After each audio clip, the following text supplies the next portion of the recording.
Ladies and gentlemen, welcome back to another episode of Just Another Talk. I'm sure you saw the thumbnail, so I don't gotta explain it, but we're gonna find out if this is true or not, because I'm curious. I'm tired of hearing about the conspiracies. I'm tired of hearing about is it real, is it not real, is the pay gap real, especially when it comes to the WNBA. So, someone sent me this video. I haven't actually watched it beforehand like I usually do, so this is gonna be a little bit of a blind reaction. Let's hope I don't lose my shit.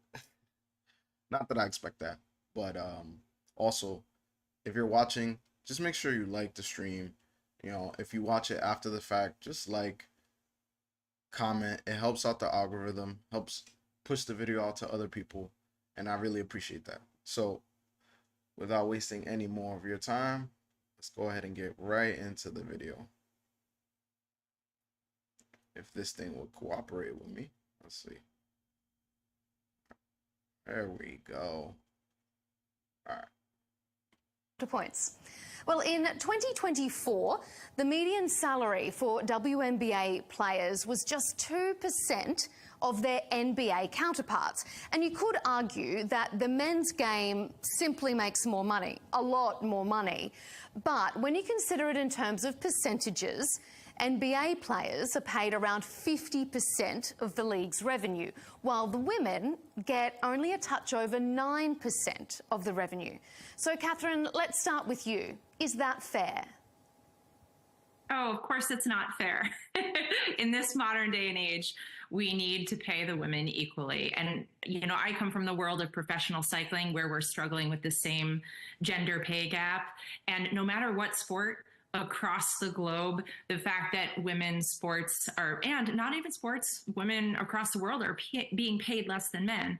It's time that we really, truly change this, and not penny by penny or dollar by dollar, but as to the significant point of being equal. Pearl, what do you think?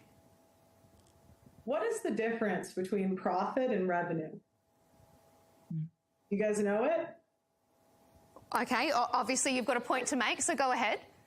No, I'm asking the question because if you're going to make the claim that we need to have equal revenue, okay, what is the difference? Tell me. Does she know? Well, the difference. I know. Profit and revenue. This is easy. This one's easy. Revenue is before your expenses are calculated. So if I make $100, but it cost me $60 to make that $100, I didn't make $100.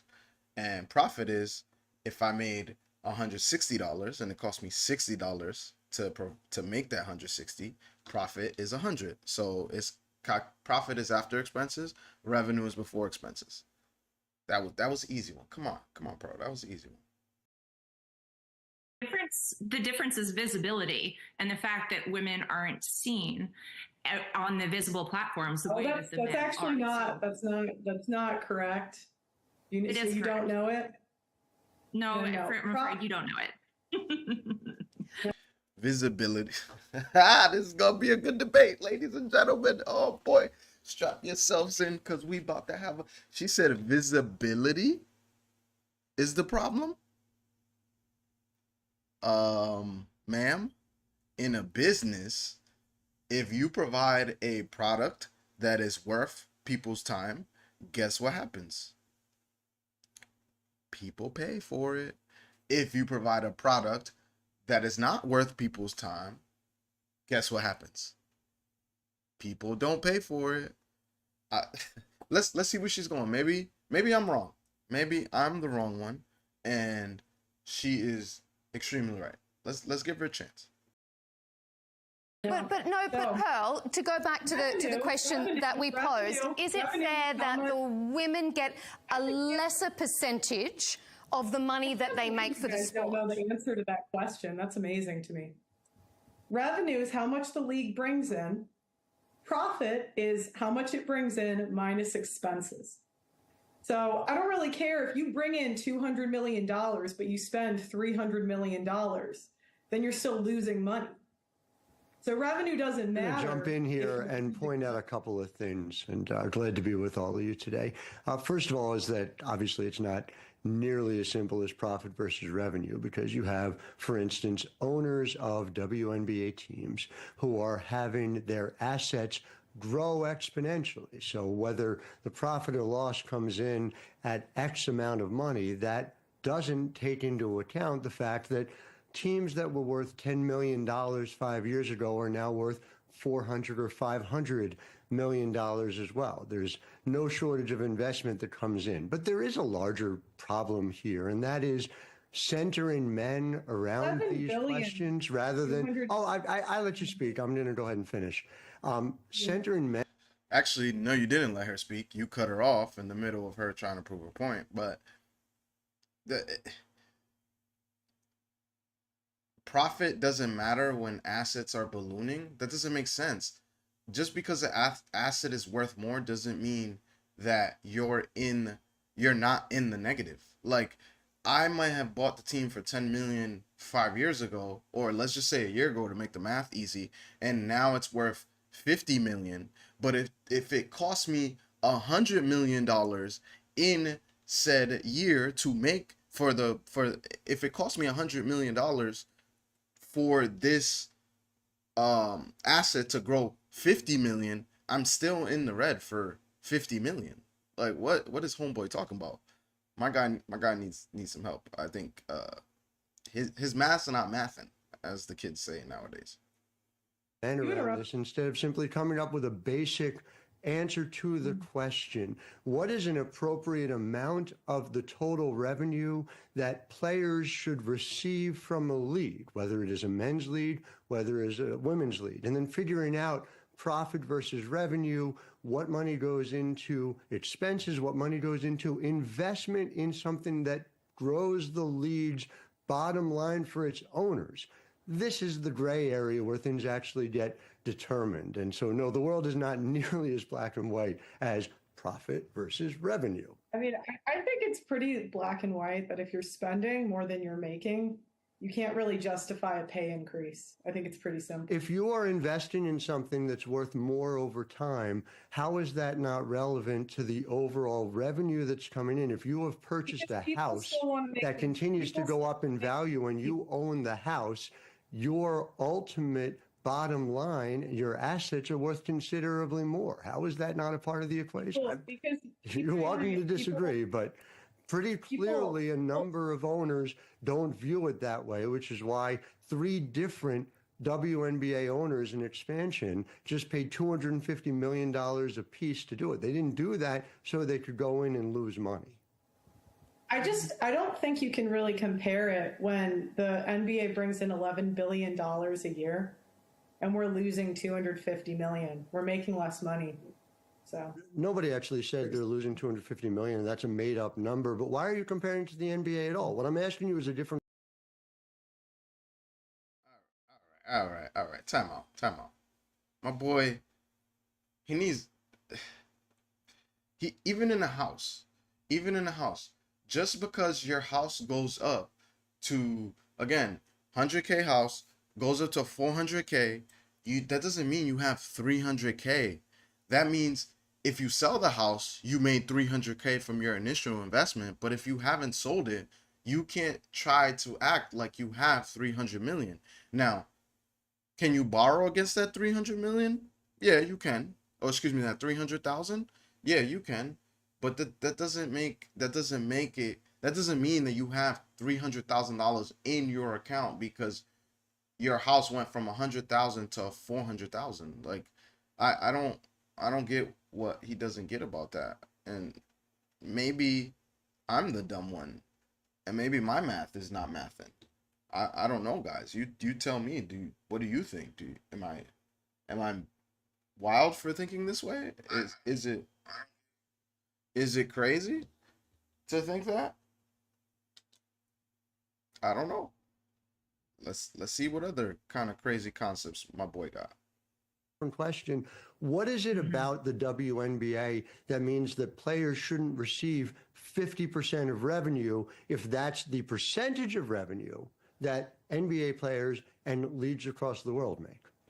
Ooh, I can answer this because you can't pay 50% of revenue because revenue doesn't account for expenses. No business in the world operates like that. The NBA doesn't operate like that. Like the players get 50% of profits. And maybe I'm wrong. So how about we do a quick Google? Uh NBA players get paid from revenue or profits. Let's see what this says. Let's see. Maybe I'm wrong. NBA player salaries are determined by the negotiated share of the league's revenue, not its profits. Oh, look at that. Maybe I was wrong. Okay, that's fair enough. This is key distinction defined in the collective bargaining agreement between the NBA and the National Basketball Association. Here's how it works. Basketball related income. The NBA defines basketball related income to include money generated for various sources such as national and local media rights, ticket sales, sponsorships, merchandise sales, and licensing revenue. Okay, and that makes sense, and I think my thought process was like, hey, like what if you don't make what if you have a negative, what if your revenue or what if your expenses are more than what your revenue is, or what if your expenses calculate to a portion where now you're negative for the year? But obviously the NBA makes what's the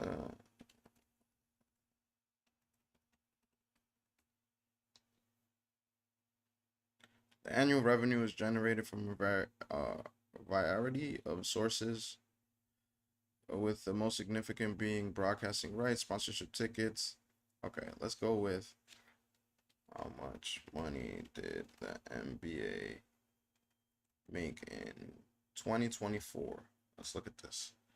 It says 30 teams generated a total of $11.3 billion. Okay, 11.3 billion. So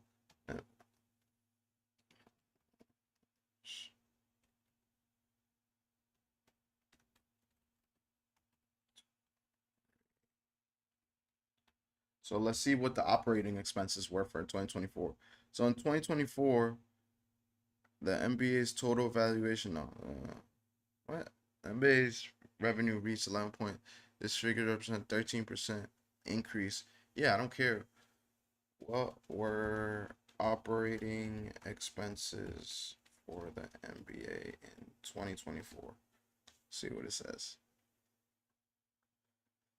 Yeah, so like of course it took the NBA, it cost the NBA 126 million dollars, okay?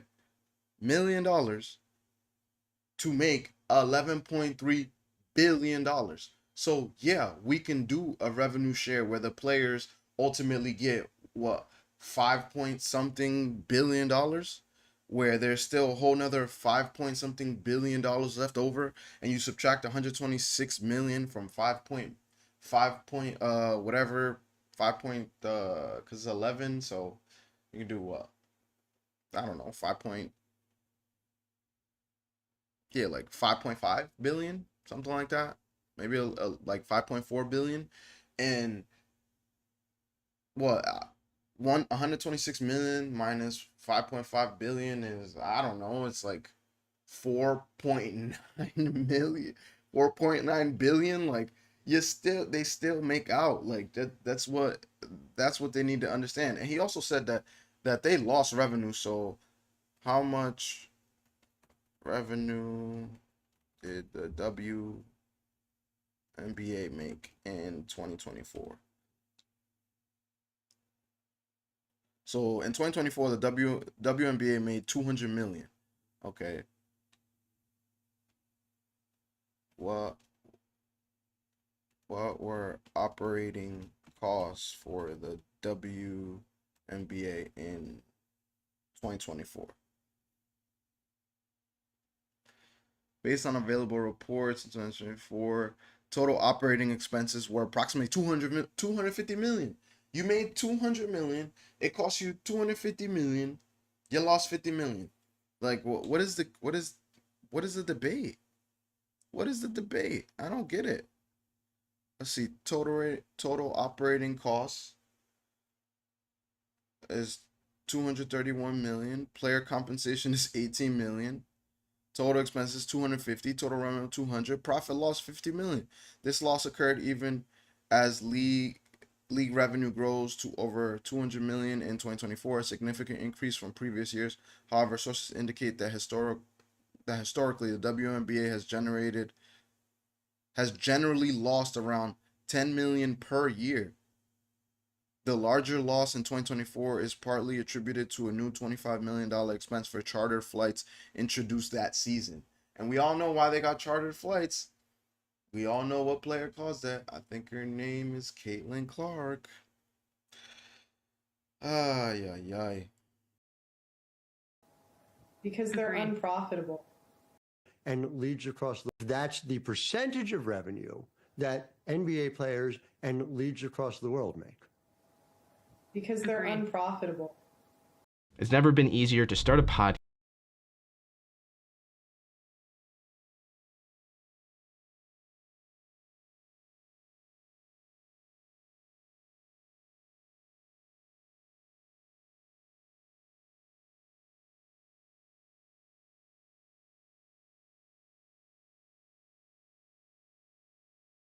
Okay, what do you say to that, Caitlin? Are they not profitable? Catherine. Sorry, Catherine. I apologise. I apologise, Catherine. Simple, like, okay. if I Profitable. Catherine. Okay, what do you Percentage of revenue that NBA players and leagues across the world make. because they're Agreed. unprofitable. Okay, what do you say to that, Caitlin? Are they not profitable? Catherine. Sorry, Catherine. I apologise. I apologise, Catherine. Simple, like, okay. if I had an employee that wanted more money, I'd ask, "Are you making me more money?" And if you're losing $250 million a year, 50 million, Where is 10 that million, number whatever coming from? number Where is you want to losing go with, 250 that's- million? That's a made-up number. Nobody has said that. Yeah, the WNBA is not losing money. If anything, it's gaining more than it ever has. So that doesn't make sense.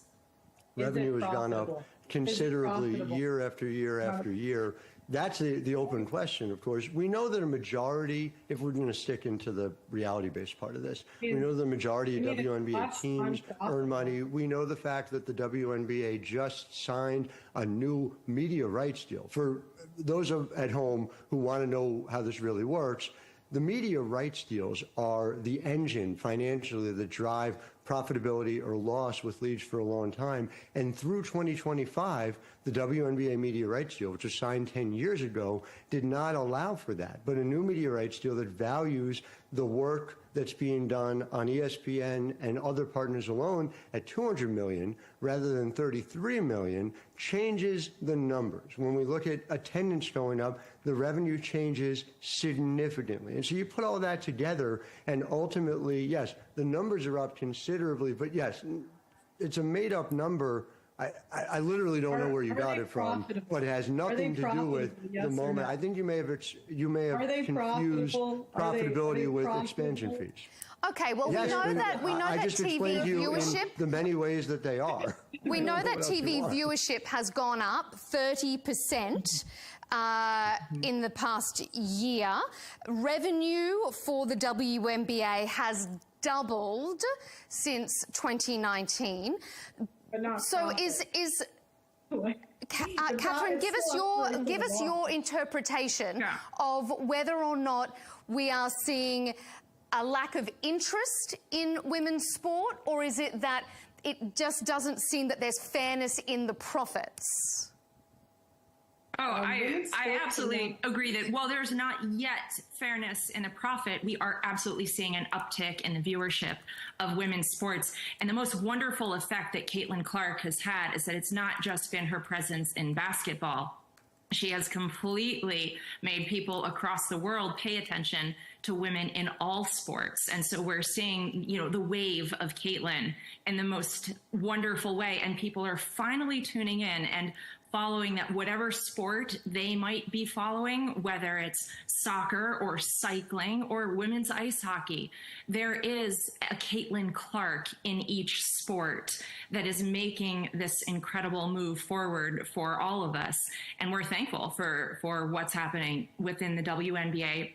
And one of the things that we've always done in women's sports, especially in the last 10 to 15 years, is to start speaking up about everything from equitable pay to equal opportunities, and that's one thing we can draw to light right now. As we know, the women's Tour de France, known as Tour de France Femme avec Zwift, is happening as we speak.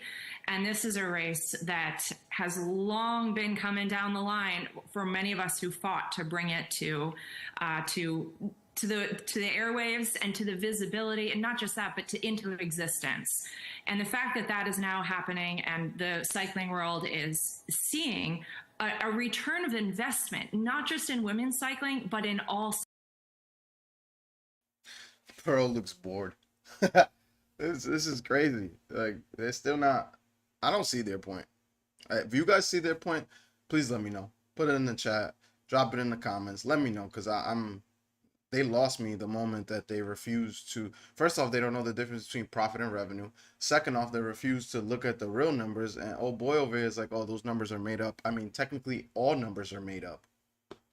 All words are made up. Like, what are we talking about, bro? Like, it comes from what they made, what they haven't made. You guys saw what I put up. I mean, I feel like the conversation's kind of over. Let's see if this debate gets any better. But it's really, this is just bad.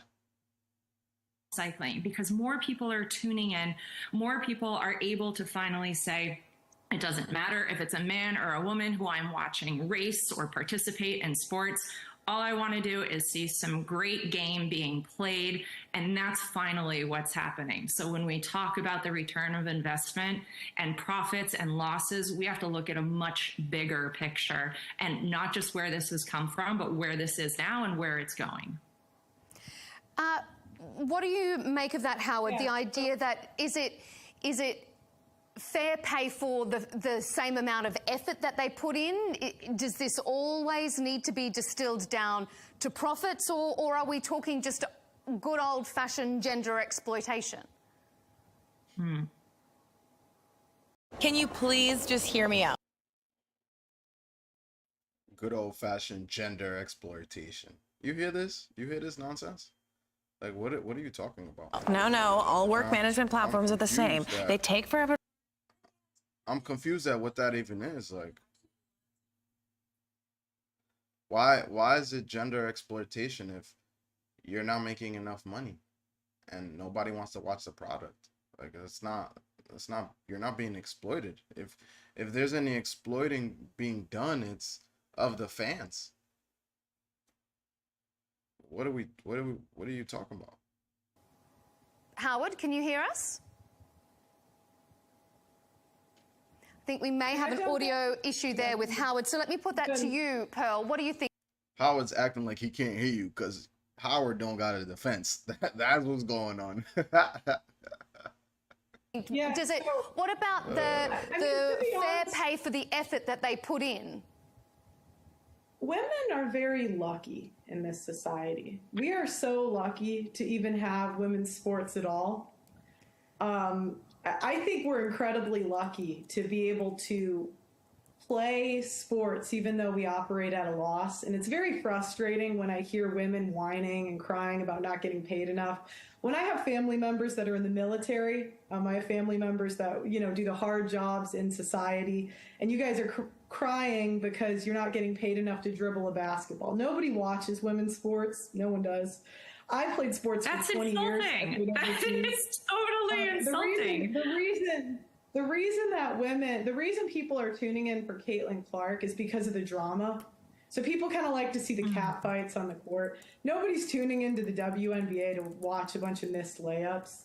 And I played basketball for 20 years. Okay, I played overseas. But I have to be honest. All the people complaining about equal pay, they were never at my games ever. So they just like to complain to make money. Yeah, like, she's making a good point. Now, I think this is where sometimes commentators like this lose people because, you know, she's using certain words that I can see how someone who's not um someone who is emotionally invested in the situation is gonna turn around and feel some kind of way because you're saying, oh, you're complaining, oh, women are extremely lucky.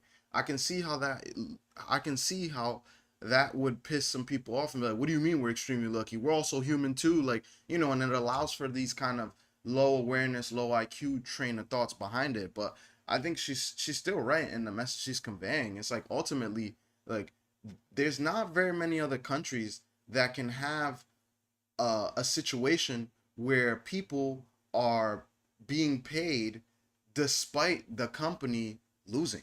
Like, that's just a fact. That's just a fact of the matter. And you know, it's really something that is more of the more a problem of the United States, where, you know, we want to have equality for all, no matter the value that's brought to the market. Now, I completely believe that everyone is human. You shouldn't disrespect people. You shouldn't, you know, people shouldn't get less just because they're one gender or the other, or race or creed or religion, right?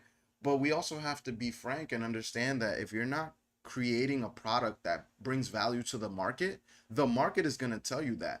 And since 1997, if I'm not mistaken, the WNBA hasn't made a profit, and that's not we because, you know, men want to put women down. That's not because, you know, we want to keep women down and say, you know, oh, women are bad and this and that. That's just because the product that they provide is not good.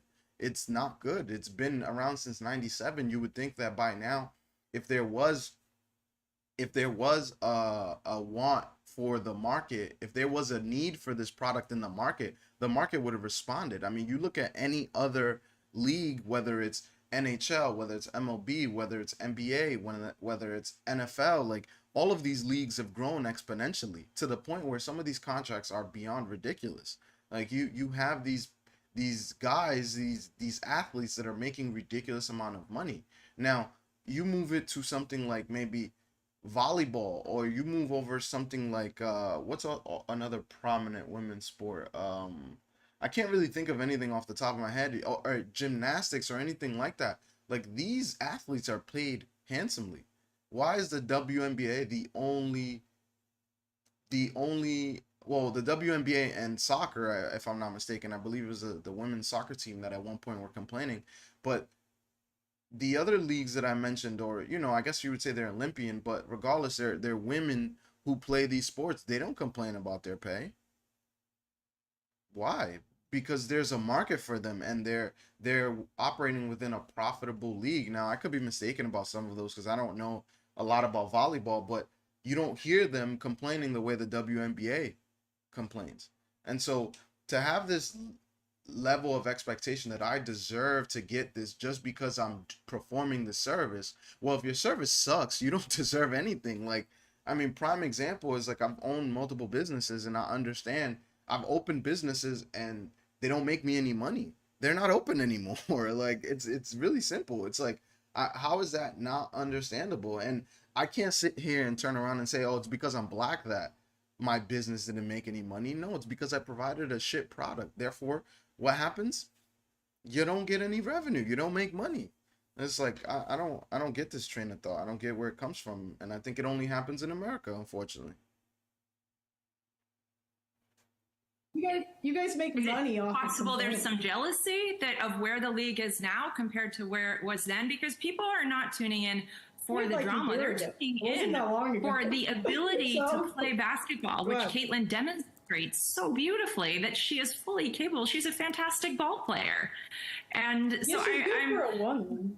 Oh my gosh, I keep and accidentally going out of so this. to think that Um, yeah, she's pretty And that's a great, okay, that's a perfect thing that you just said. This lady, Caitlin or Caroline, I forget her name, but she said, oh, well, look at the product that Caitlin is providing, and the revenue, how it's increased. And yeah, because we want to watch Caitlin Clark. But guess what? The rest of the WNBA hates her. So at the end of the day, like, the jealousy that you're saying that might be because of where the sport was and where it is now doesn't exist outside of the WNBA. The people who are being the most jealous are her own compatriots who actually benefited from her being in the league a rookie year. We looked it up. It said that the expenditure, let's see, where was it?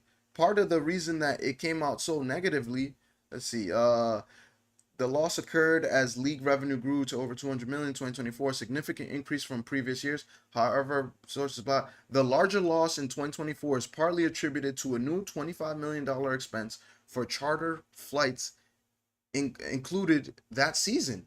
So in other words, WNBA players have never had chartered flights and they got it last year. And it's like, why are you complaining? Like like the league is growing, but it's not outpacing its expenses.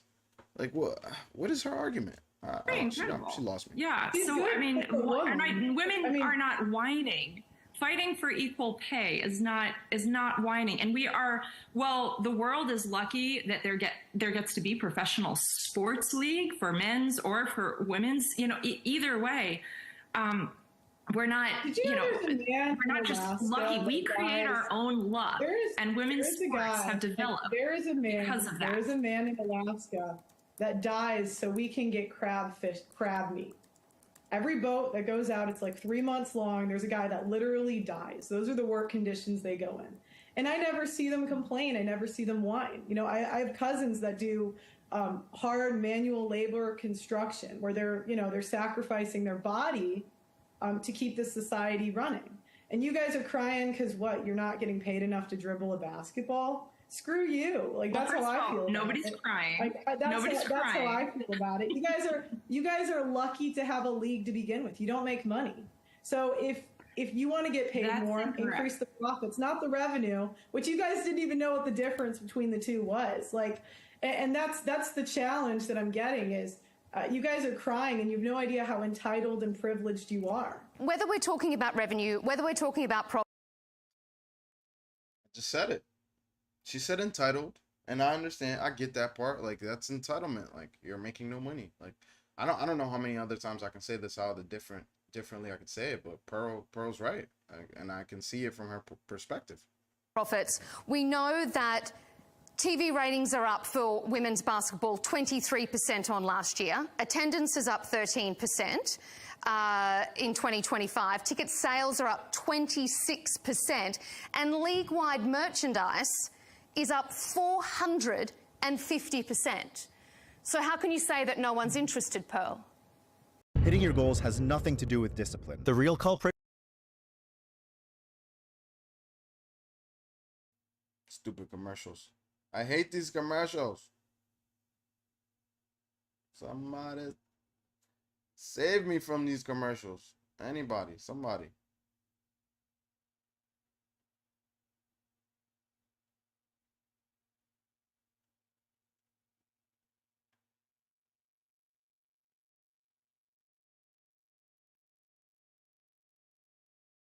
Why do you want these people to destroy your theology? Whoops. But Pearl, to go back to the question that we posed, is it fair that the women get, it's not the same as the men, but why can't they? Those are the work conditions they go in. And I never see them like this is all, screw you. Like, that's how you have no idea how entitled and privileged you are. Whether we're talking about revenue, whether we're talking about profits, we know that TV ratings are up for women's basketball 23% on last year. Attendance is up 13% in 2025. Ticket sales are up 26%. And league-wide merchandise is up 450%. So how can you say that no one's interested, Pearl? Okay, it goes up, but the viewership is still way lower than the men's. No one's saying it's not the same as the men, but why can't they get a percentage of their merchandise sales even? The women's basketball don't get a percentage of the sales of their merchandise the way that men do. Why should a basketball jersey be allowed to be sold with Caitlin Clark's name on it when she doesn't get any money from that? I'll give you an example. I played volleyball. I played volleyball overseas. And to be honest, our gyms were pretty much empty. We had maybe like 10, 15, it was just the parents, maybe boyfriends that came. But we were pretty good. We made it to the Final Four. At those games, sure, we might have had our viewership go up 23%, But it's like, okay, you had 20 people at the games. That's the equivalent of the WNBA at a mass scale. Can you name 5 WNBA players?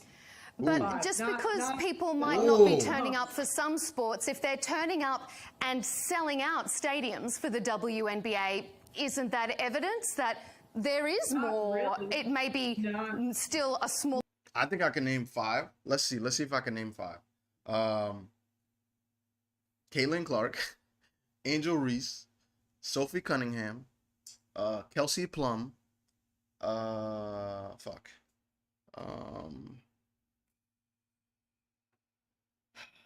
Shit. What's that other girl's name? Could I name 5? Dang. I can name a bunch of girls that are retired that are no longer WNBA players, but I don't think I can name. Those are 4 active players. Dang. Yeah, I that's a good question. I can't name them. You notice how they skipped right over a question? smaller Not amount, really. but more than there was in the past. Well, how much does the stadium cost to rent? How much did the trainers cost? How much did the marketing cost? It doesn't matter if your cost exceeds how much you're making. And that's what's happening in the WNBA. Their costs are higher than the revenue they're bringing in. It doesn't matter if the revenue is going up if you're still losing money. And the I don't challenge know if is, you've paid and you attention. get this a lot with media people, is they've never been in charge of a lot of people. And I'm not saying you, but in general. So it's like, you have to get the money from somewhere to pay everybody that's working at these things. And what keeps happening is they keep saying, pay me more, pay me more. Well, make money. Make money like the men. You want equal pay? Make the same amount of money. And you guys yet don't. we've Well, got I do lots have of. something Go ahead, Catherine. to say. Yeah, I do have something to say about that, but I first think it's very important that we bring in the most recent statistic, which is just recently, within the past 24 hours, Caitlin Clark's rookie card just sold for $660,000, which is 8.5 times her annual salary of $76,000. So this is the most money ever made at a public auction for a woman athlete. So just wanna despite see the a league profit. pulling in, and not only that, but the women's league is Profit. pulling in more viewership than ever, and this is so very important to. That's a disingenuous argument. Her rookie card sold for 660,000. Well, guess what?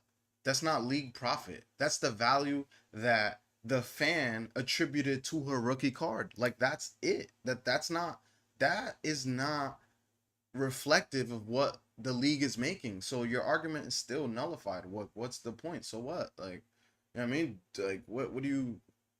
When Jordan came in the league and they finally got him a shoe deal, and his Jordans are selling for $150, and NBA players are still wearing Converse and all these Adidas, like, nobody's complaining about that. That has nothing to do with the revenue of the NBA. Now, if there's a sneaker deal that is created by the NBA, that's different. But this is the same thing. Like, how do you conflate the two things? You can't, and that argument is silly.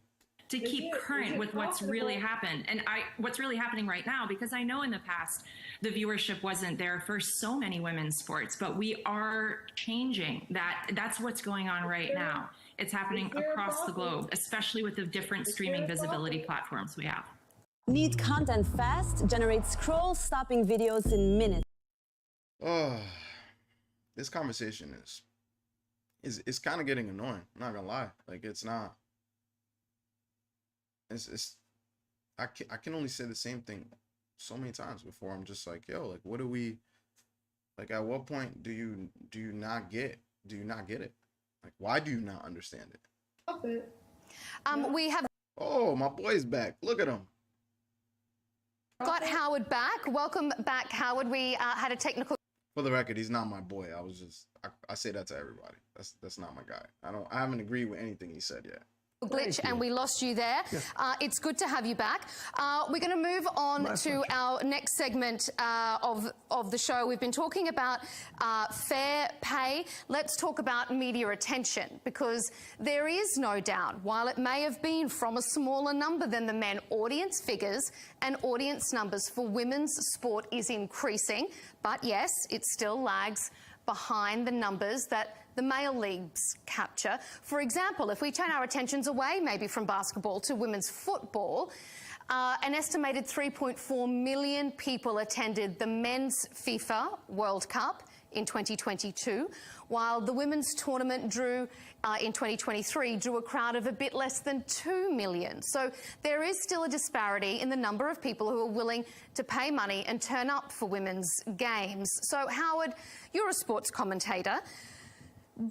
Why do women's sporting events, sporting tournaments attract less attention, be that on television or be it in person? Well, look, I reject the premise of the question. You can go back to a large number of examples where women's sports has received equal amount of investment and promotion and see that the opposite is true. Here in the United States, give me an example, bro. More than 26 million people watched the 2015 FIFA Women's World Cup, which is the largest audience for a soccer game in this country, men's or women's. You can go to the 2024 National Championship games for college basketball, and the women's college basketball tournament with Caitlin Clark as a star drew 18.9 million. The men's drew 14.7 million. But a thing that so commonly happens here is there is a confusion of inputs and outcomes, and inputs are provided in an uneven way. It leads to outcomes that are uneven, which are used to justify the next input. And again, we see that happen in women's sports. Pearl, do you disagree with that sentiment or agree? Is it not the same investment? Is it worthy of the same investment? Women aren't as entertaining as men. So when women start getting as entertaining as men, you'll see the viewership be close to the same, and you'll see more investment. Yeah, we already do, actually. In fact, we see them often exceed when there's even a rough equivalent of attention provided at the front end between men and women. But I mean, your personal opinion, of course, has no bearing on the actual numbers as they exist. Catherine, what do you think? Yeah, I agree with Howard on this 100%. And I think it's also important that we talk about the visibility aspect. And we are still in a time frame where when it comes to broadcasting women's sports on network TV, women are given the back seat. We are not always put in prime time. Oh Luckily, my God, that's changing a bit. But when we, excuse me, I'm still speaking. But when we have women, just let Catherine finish, Pearl, and then I'll come to you for a response. When women are given an equal seat at the table of decision making as to when and where we're seen, we will see a dynamic turn in visibility for the better. And most of that is happening because people are sticking to tradition. The men are getting prime spots, you know, frequently more often than women are when we talk about prime time. When that changes, you will see that dynamic shift, and it will change everything. It'll change profits. It'll change everything. But the good news is that is finally starting to happen. We're not just being broadcast at 10 a.m. on a Sunday morning like we were in the past. It's finally inching its way up the visibility, but we still need to make dramatic change happen there.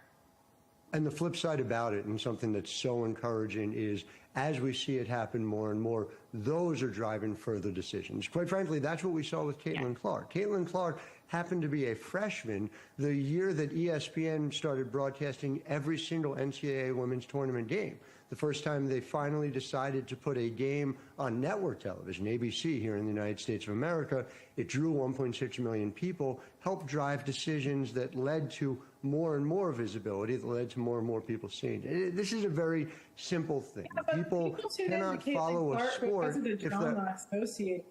It's not because she's that really good. like interrupting everybody. Yeah. People, Pearl, what do you make more of an opportunity to be able to see? Yo, oh boy is such a puss. You keep interrupting me. It's a debate, bro. Who cares? But the Catherine, I think is her name, the lady all the way to the left with the white blouse on.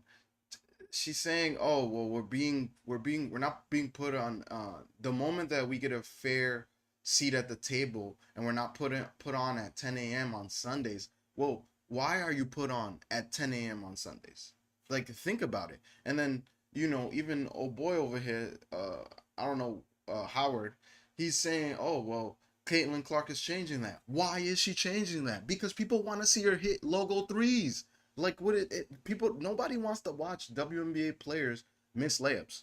Nobody wants to watch WNBA players complain about them not getting paid, showing up to the All-Star game with pay us what you owe us. That's, for lack of a better term, that's complaining attitude. That's like sore loser attitude. Like, you want more money, make a better product. You want to put out a better product, practice your skills better. Do things that attract people. Like, I'm pretty sure even Brittany Griner was complaining recently about saying, oh well, the fans are the fans in Indiana, I think it was, are racist, and they're saying things, and like, we need to go back to how it was, where it was better. Like, what are you talking about, Brittany? Like, fans are fans. Like, you don't think fans scream ridiculous shit at NBA games? You don't think fans scream ridiculous shit at MLB games or NFL games? Like, are you kidding me? Like, it just doesn't make sense. The entitlement that they have, and that they believe, well, we deserve this because we are athletes and we belong. Like, no one belongs anywhere. Life is not fair. You want a seat at the table, you got to earn it. Everybody does. Like, what is all this complaining about?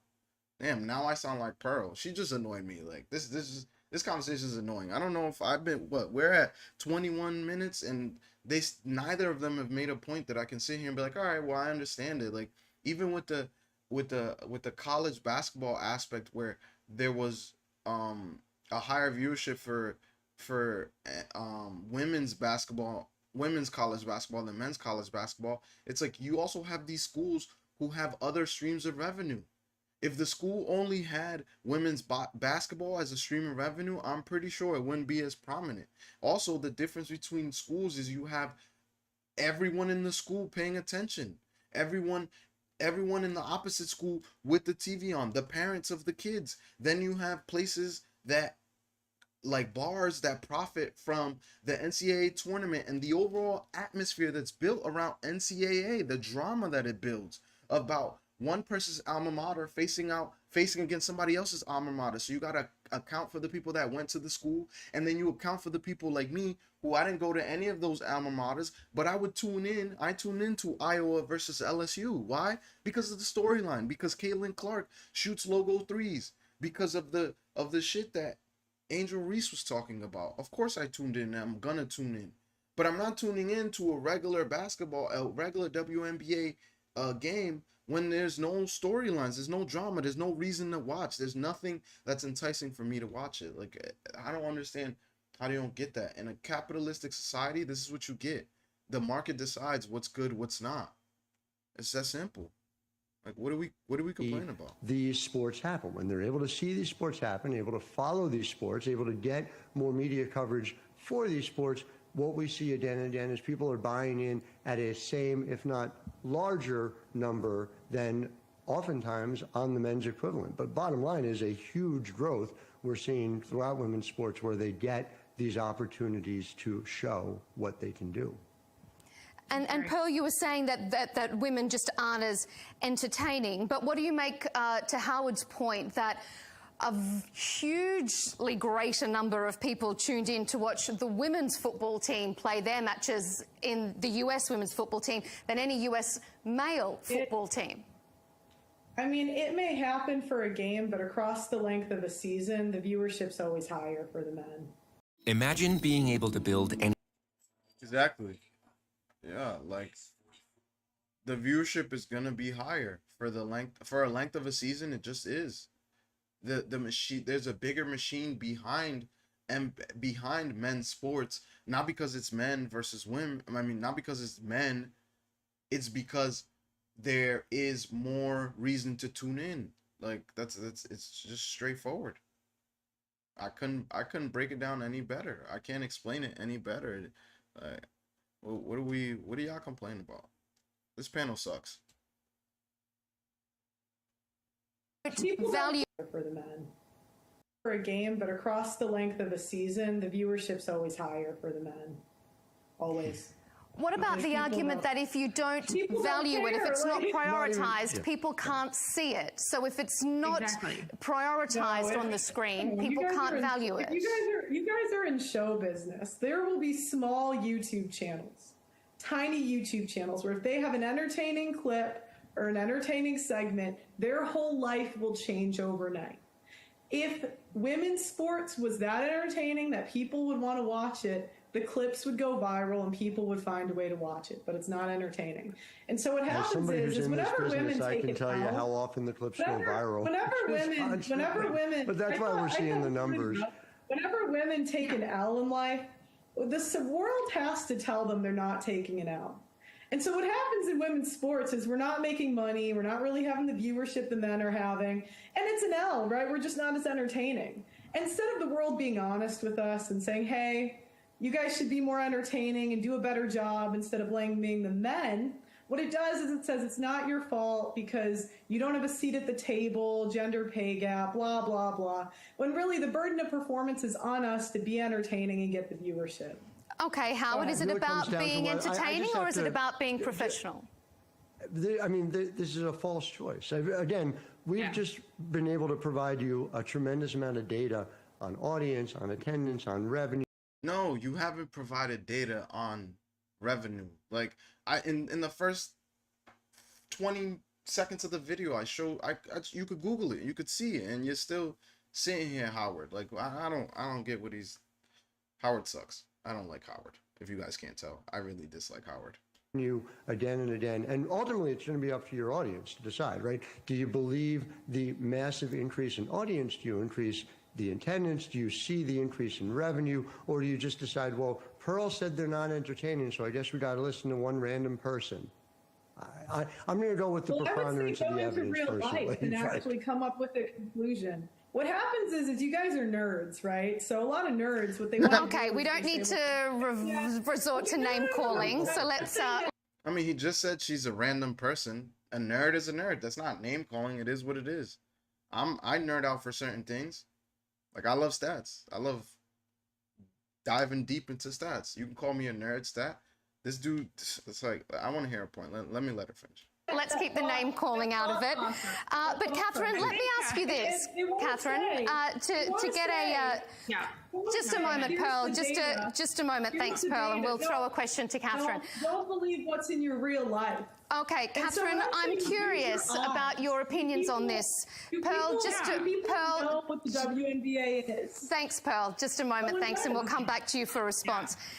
Catherine, in 2024, we had a wide-reaching media study that found 15% of sports coverage highlighted women's sport. If it was profitable, if it was something that broadcasters were going to see a bottom line and a ratings boost from, wouldn't they increase that percentage and show more? Is that evidence that they're not investing in it either? Maybe because the bottom line isn't there for them. It's so easy. I mean, Pearl just said that. Pearl literally just said that. They're not investing in it because there's no bottom line. You know, these shows and these, you know, SportsCenter makes money from people watching SportsCenter. No, why would you put WNBA prime time if nobody's gonna watch it? I agree, you know, and I'm saying this as a very proud nerd because I do relate nerdism with people who are educated on the subject they're speaking about. So I will put my nerdism forth and say that absolutely, I totally agree. Just a moment, Pearl. We'll let Catherine speak and then we'll bring it over to you. Yeah, God, Pearl, I definitely think that when we talk about the visibility element, and if we're saying, well, women's sports are not as visible, they're only at 15%, this or that. It's really because we have to keep going back to the factor of when the women are seen, then the visibility and the audience will grow. It can't happen any other way. I can actually give a great example of this. And again, I'm going to go back to the cycling world, but it really transpires to a bigger picture here. But years ago, 11 years ago, we made a documentary film on women's cycling. And believe it or not, back then I was working for ESPN and they turned down this idea of making a film on women's cycling, citing, oh, but nobody watches women's cycling. And I said, well, they don't watch it because there's no way to see it. And then I stepped away and I made this documentary independently. And when we crowdsourced to make this film happen, it turned out that 16 different countries around the world were part of our donor pool, and it was an equal split between men and women who donated to make this film happen. And the donors were cycling fans. These were people that just wanted to know more and see more women's racing. So long story short, what happened from that was that Half the Road, the film that came out in 2014, that people thought, oh, no one is going to watch, it went on to be screened in 180 countries, and we won a whole bunch of film festivals, all because people wanted to see something that they had not yet had the opportunity to see, and that was women on the screen doing a sport that they loved. So if we take this logic and apply it to every women's sport, all we need is the visibility, and the fans will fully support those who already exist, and then it'll draw in the new fans who don't even know a sport exists yet, and then they become a lifelong fan, and then the entire sport, both men's and women's side, will rise. We've been able to see that happen in women's cycling, and that's, again, just one sport. We're seeing it happen in the WNBA, and I think we need to also bring it back to what Billie Jean King. That's a dumb perspective. Like, oh, if it's visible, what do you mean it's not visible? What do you think? You think people don't know about the WNBA draft? You think people don't know that from college there's a WNBA? People don't care. As a matter of fact, this woman is saying, oh, it needs to be supported more. Some of the biggest supporters of NBA, NHL, and NFL are women. They are supporting those leagues. Why are they not supporting the WNBA? Why? Think about it. So it's not visibility, it's the product you're putting on the field. Did for tennis. No one was watching women's tennis before Billie Jean King because nobody knew it existed. And she, a player within the realms of tennis at the time, made that change happen. And we in women's cycling stood up to make that change happen years ago. And now women in basketball who are playing currently are the change makers, just as women's soccer did a few years ago. And that's truly what it takes. It takes people within the organization to stand up and fight for what's right. And there is nothing but, a happy story to be had when women are finally seen equally across all visibility platforms. Teenagers are building businesses with AI, while the only AI you know is Okay, can I go now? Can I go? Please. So what happens is in media, I'm going to finish the nerd point. It's not really meant to be an insult. Sorry if it comes off that way. But my point is what happens in media is a lot of people make money off of being victims, right? So she's going to make money off of her documentary film saying, boo-hoo, we're not getting enough. I'm held back because I'm a woman, blah, blah, blah. And I'm right. Here's my data. And what I'm telling the people is don't believe me. Don't believe the people on the panel, because studies can be funded by anyone. They can manipulate numbers to not show you what's really going on. But go into your real life and ask people, do you watch the WNBA? Name 5 WNBA players. And what you're going to find, because I've played sports for 20 years, I played overseas, I played in college, is we just don't have the attendance that the men do. And it's very profitable. It's very profitable to be a victim. And so what they're going to do is say that it's so hard to be a women's sports or play in women's sports. And really, there's men out there that do real hard jobs, right? They're the ones paving the roads. They're the ones doing manual labors, and they don't get any airtime. We get the airtime. That's how much of a privileged class we are as women, is we get the airtime for not making enough money for dribbling a basketball in an unprofitable league. But there are men that die to build the infrastructure that allows them to play basketball, right? Allows them to get the food that we get, and they don't get any airtime. The other thing that she said. was All right, that, just give us one moment on that point, Pearl. Let me put that over to Catherine and Howard for a response. All right.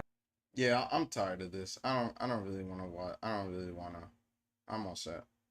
This was one of those debates. It's just like, I wasted what, an hour of my life right now just listening to these two. It's like, I agree with some of Pearl's Pearl's assertions, and I do understand some of her perspectives. But that last part of like, oh man, to build the infrastructure and all that, like, yeah, that's whatever. Like, we're talking about sports, so whatever. But overall, you provide a product that brings value, and you're gonna have people tune in, right? And the fact that people aren't tuning in should give you the perspective you need to understand I'm not providing value to the market. Period. That's it. If it provided value to the market, guess what?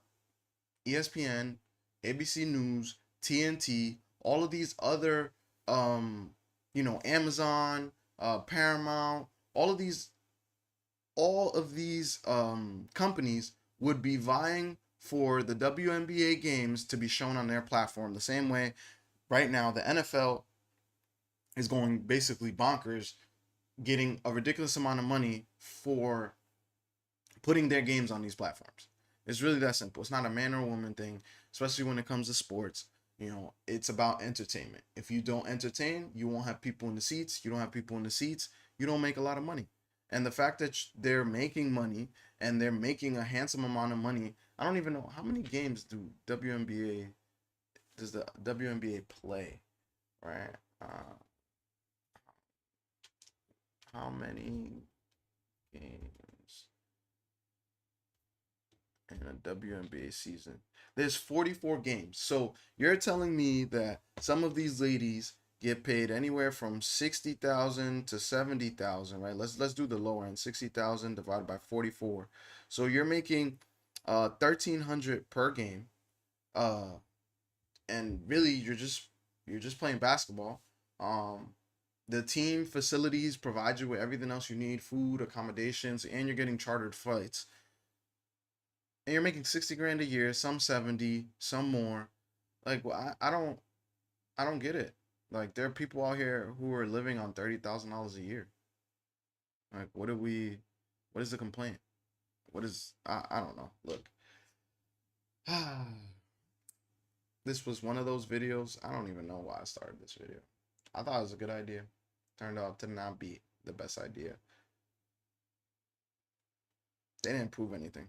And if you guys disagree, I want to see the comments. If you think something else, let me know. I want to hear it. I want to hear from you guys. With that, don't forget, like, share, subscribe, and until next